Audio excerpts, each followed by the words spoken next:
আমার নির্বাচনী এলাকায় একটি ভবন যদি হয় সেটি ইসলাম আলী হাই স্কুল এবং কলেজে হবে। এবং প্রথম ভবনটি ইনশাআল্লাহ আমি মাননীয় শিক্ষামন্ত্রীকে বলে কথা বলেছি এবং আমার ছেলেমেয়েরা এখানে আছে, আমি তোমাদের কথা দিয়ে যাচ্ছি, এভাবে কষ্ট করে তোমরা লেখাপড়া করতে হবে না, তোমাদের ভবনটি করে দেব।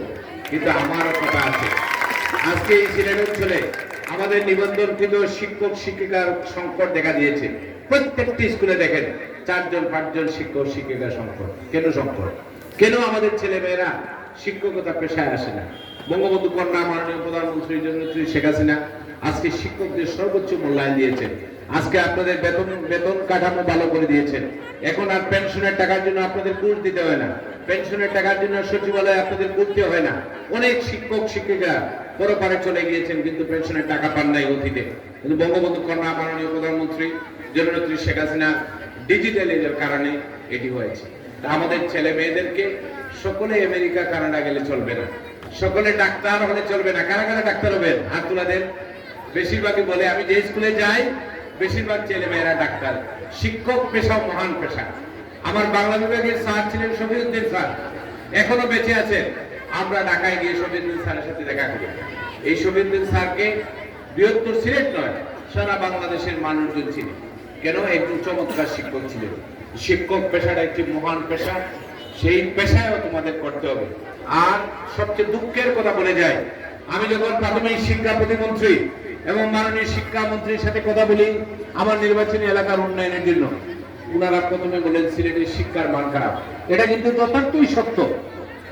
সেদিন আমাকে বালাগঞ্জের ইউনো বললেন যে সকাল 9টায় কয়েকটি স্কুলে কয়েক সপ্তাহ পরিদর্শন করেছেন, যে স্কুলগুলোর শিক্ষার যে মানের চিত্র পেয়েছে এটা অত্যন্ত খারাপ। আজকে দেখেন পত্রিকার পাতায় যখন আমরা শিরোনাম দেখি যে 8টি বিভাগের মধ্যে সিলেট বিভাগের শিক্ষার হার, শিক্ষার মান, শিক্ষার রেজাল্ট সবচেয়ে বেশি কম। আমরা সিলেটের ছাত্রছাত্রীরা গণিত এবং ইংরেজিতে পিছিয়ে পড়েছি। ম্যানেজিং কমিটির নেতৃবৃন্দ এখানে আছেন, সভাপতি আছেন। আমাদের ভাই দক্ষিণ সীমা কলেজের দীর্ঘদিন প্রিন্সিপাল ছিলেন, আমাদের শামসুল ভাই, আমাদের মেজবাউদ্দিন সিরাজ ভাই ছোট ভাই, আমাদের দাদা তপনদা এখানে এসেছেন, সাবেক তুমুল ছাত্রনেতা আরো অনেক নেতৃবৃন্দ এখানে আছে। আমি ম্যানেজিং কমিটির সকলকে একটি অনুরোধ করব, আপনারা দয়া করে আপনারা আমাদের ছেলে মেয়েদেরকে স্কুলের বাইরেও তাদেরকে প্রতিদিন 10 জন করে 1 ঘন্টা করে তাদেরকে প্রাইভেট টিউশনি ম্যানেজিং কমিটির পক্ষ থেকে করা। আমাদের ছেলে মেয়েদেরকে ভালো মানের ছাত্র তৈরি করতে হবে। আমরা সিলেটবাসী যেন পিছিয়ে না পড়তে পারি। 2041 আগে বঙ্গবন্ধু কন্যা যে বাংলাদেশ গড়ে তুলছে, শুধু আনোয়ারা উপজেলায় আমাদের 1 কোটি লোকের কর্মসংস্থান হবে, কিন্তু আমাদের দক্ষ লোকের অভাব। আজকে বাংলাদেশে আমাদের দক্ষ মানের নার্সের অভাব। আজকে হাসপাতালগুলোতে আমরা এক্সরে মেশিন দেই, কিন্তু এই মেশিন চালানোর মতো আমাদের দক্ষ জনগণের সংকট দেখা দিয়েছে। সেই দিকে আমাদের ছেলে মেয়েরা ট্রেনিং প্রাপ্ত হবে। এখানের পাশেই বঙ্গবন্ধু কন্যা মাননীয় প্রধানমন্ত্রী জননেত্রী শেখ হাসিনা শেখ রাসেল টেক্সটাইল কলেজ এবং স্কুল করে দিচ্ছেন।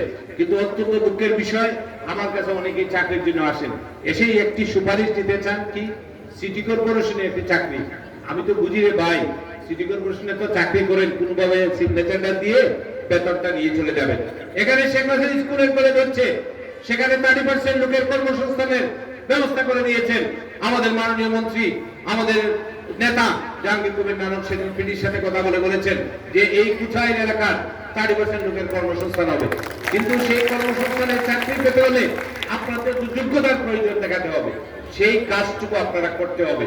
শুধু এসে আমাদের কাছে তদবির করবেন, চাকরির ব্যবস্থা করেন। চাকরি পেতে হলে আপনাদেরকে দক্ষতা অর্জন করতে হবে।